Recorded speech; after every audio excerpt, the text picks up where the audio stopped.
अचानक हाथी ने देखा कि कोई उनकी तरफ आ रहा है। हाथी ने ज़राफ़े को बताया। इतनी देर में शेर उनके सामने खड़ा था।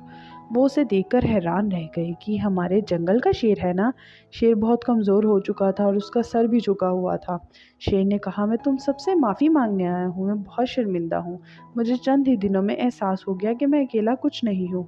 मैं अगर जंगल का बादशाह हूँ तो सिर्फ तुम लोगों की वजह से हूँ, वरना मैं इस खाली जंगल का क्या करूँ।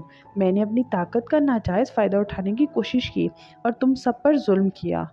मेहरबानी करके मुझे माफ़ कर दो और सब लोग जंगल में वापस आ जाओ।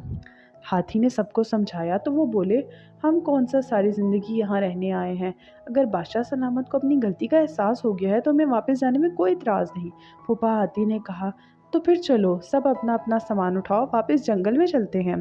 ज़राफ़े ने कहा, हमारी असली जगह जंगल ही है। इस बिल्डिंग से एनिमल हाउस का बोर्ड उतार दिया गया।